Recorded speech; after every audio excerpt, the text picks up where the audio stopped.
The painted limestone bust of Nefertiti, discovered in 1912 at Amarna and now housed in Berlin's Neues Museum, is one of the most famous portraits from ancient Egypt. Executed in the workshop of the sculptor Thutmose around the mid-14th century BCE, during the so-called Amarna period, the object combines exquisite technical skill and a compact iconographic program that communicates royal identity, beauty, and religious politics. In December 1912, the German Egyptologist Ludwig Borchardt excavated a deposit of sculptor's waste and workshop material at Tel El Amarna, the capital founded by Pharaoh Akhenaten. Among the finds from the artist Thutmose's house was a painted bust of a woman wearing a tall, flat-topped blue crown. Borchardt recognized the piece as exceptional and exported it to Germany. It entered Berlin collections and is today the centerpiece of the Neues Museum. Stratigraphic evidence and the find spot within a sculptor's workshop situate the bust securely in the Amarna period, circa 1350 to 1330 BCE, a time of pronounced artistic experimentation and religious reform under Akhenaten. Technically, the bust is an accomplished composite. A limestone core was carefully carved to produce the head and neck, and this core was then coated with a fine layer of gypsum, stucco, that was modeled and painted. The surface preserves vivid pigments, especially the striking blue of the crown, applied over the stucco.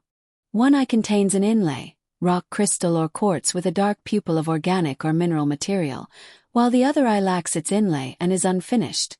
This asymmetry is part of the bust's distinctive appearance. The palette and materials are typical of elite Amarna workshop practice.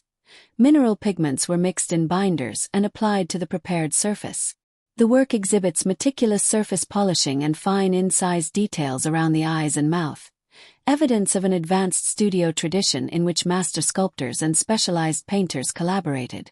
At the level of iconography, the bust performs several overlapping communicative acts.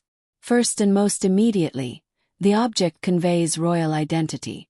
The tall, cylindrical blue crown, now universally associated with the queen, is a distinctive item that signals the woman's high status and possibly a specific courtly role.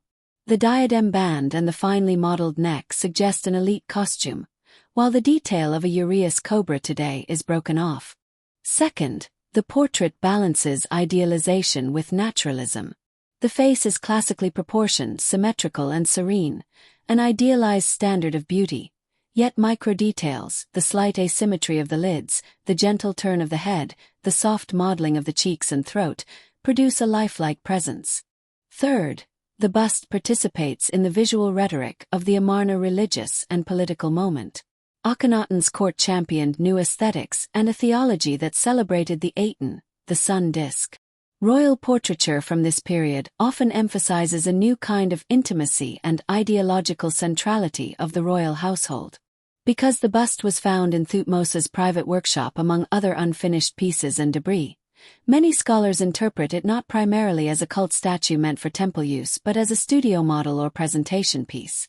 In this reading, the bust could have been an artist's prototype, a finished pattern for other portraits or a workshop master's demonstration of skill, or a celebratory portrait used in court contexts. The bust's modern biography is as consequential as its ancient one. Its removal to Europe not long after excavation, and subsequent display in Berlin, generated ongoing debate about ownership and cultural patrimony, debates that remain part of broader dialogues on the repatriation of antiquities. Iconographically and culturally, the bust has had vast influence. It has shaped modern notions of Egyptian beauty, queenly power, and the image of Nefertiti herself. Its combination of ideal form and individual character makes it a key object for discussions of identity, gender and royal propaganda in ancient Egypt. For Egyptologists, it is a primary document for the study of Amarna aesthetics. The Nefertiti bust stands at the intersection of artistic mastery, political symbolism, and personal portraiture. Carved and painted in a courtly workshop at Amarna, it encodes royal identity through crown, costume and serene countenance, while simultaneously engaging viewers through subtle naturalistic detail. Thanks for watching. If you enjoyed this video, please subscribe so you won't miss new ones.